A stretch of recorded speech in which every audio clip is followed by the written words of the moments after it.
Conceitos em ciências. Eletromagnetismo, o campo magnético da Terra.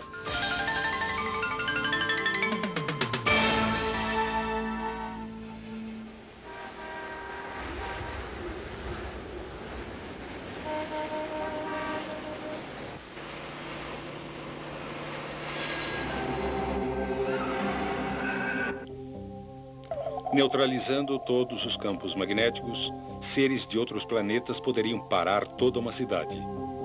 Atualmente, porém, isso é só ficção científica. Mas em que a vida seria diferente se os princípios do magnetismo não tivessem sido descobertos? É certo que carros como os que conhecemos não existiriam. Não existiria o motor de partida, nem faróis, e mais importante, nem o rádio. Não existiriam lâmpadas elétricas e nada que funciona com a energia de usinas convencionais.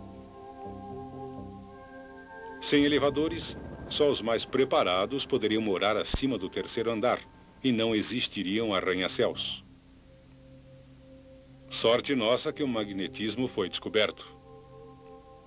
Já em 550 a.C., os gregos sabiam que o mineral que ocorria naturalmente, denominado magnetita, tinha uma misteriosa atração pelo ferro. O mineral recebeu o nome magnetita porque foi encontrado originalmente perto de Magnésia, na Turquia. Em 1050 d.C., já se sabia que um pedaço de magnetita suspenso no centro gira gradualmente até apontar na direção norte-sul. Logo, marinheiros passaram a usar a magnetita para a navegação. As primeiras bússolas eram feitas de magnetita fixada a um pedaço de madeira, flutuando na água para poder girar livremente. Esses misteriosos pedaços de pedra deram um enorme estímulo à navegação marítima. Também ocorreram outros desenvolvimentos. Em 1269, Petrus Peregrinus, um cruzado francês, talhou uma esfera de magnetita. Polvilhou-lhe malha de ferro na esfera e observou que ela se dispôs em linhas. Estas linhas conectavam dois pontos na esfera que ele denominou polos. As linhas formadas pela limalha de ferro indicam a orientação norte e sul do campo magnético.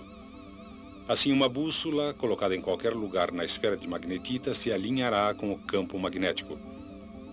O campo magnético, ao redor de um ímã, pode ser facilmente visto, cobrindo o ímã com papel e espalhando limalha sobre ele. A gravidade restringe a limalha ao plano do papel e o atrito impede que ela se mova para os polos do ímã. No espaço, quase sem a influência da gravidade, o padrão formado pela limalha de ferro toma um novo aspecto.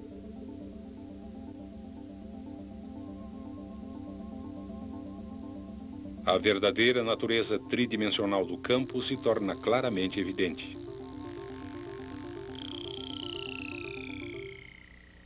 Porém, sem a força do atrito, a limalha migra rapidamente para os polos.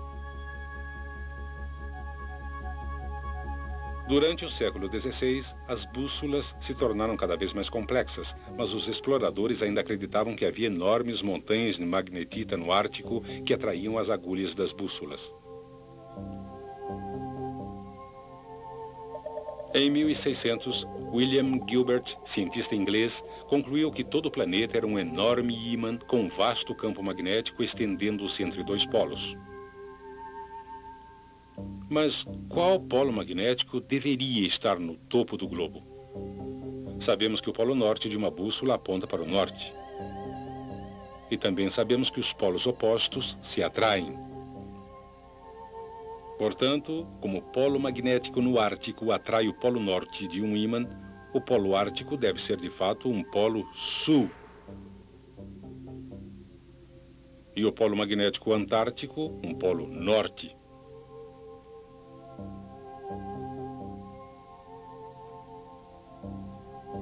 Desde que os nomes arbitrários Polo Norte e Polo Sul foram dados, os polos de todos os ímãs foram identificados da mesma maneira.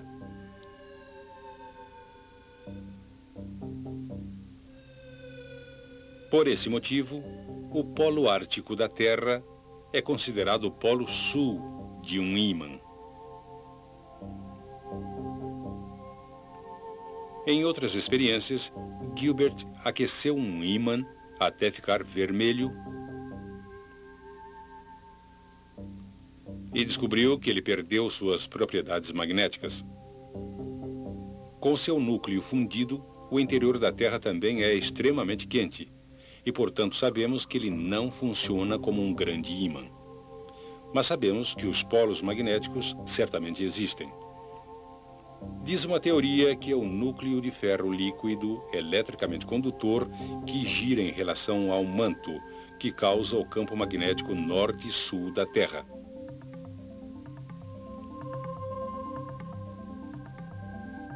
Porém, esses polos magnéticos não coincidem com os polos geográficos da Terra.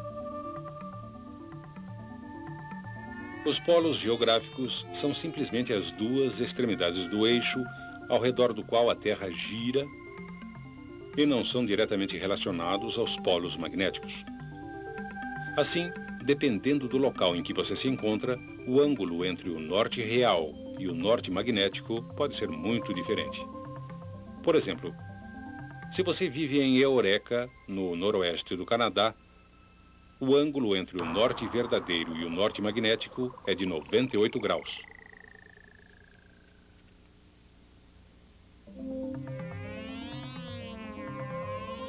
Viajando para o oeste, Cristóvão Colombo foi o primeiro a notar pequenas variações nas indicações da bússola em locais diferentes. Ele determinou o sentido norte usando o Sol e as estrelas. E então comparou com o sentido da sua bússola.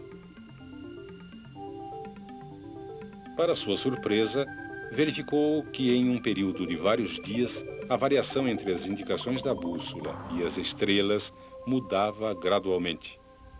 Porém, temendo que seus homens quisessem voltar, Colombo nada lhes contou sobre esta observação.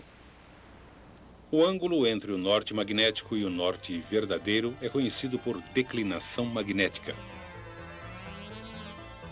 Em Toronto, Canadá, a declinação magnética é de 9 graus a oeste do norte.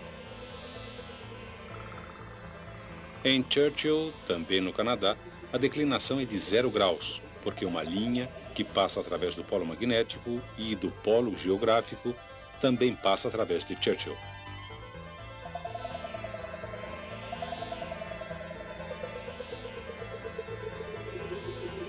Porém, a declinação em um local específico não se mantém constante, porque a localização dos polos magnéticos norte e sul não é fixa. Outra característica importante do campo magnético da Terra é sua orientação em relação à superfície da Terra. Só no Equador o campo é paralelo à superfície da Terra. Em todos os outros locais, o campo é inclinado em relação à superfície.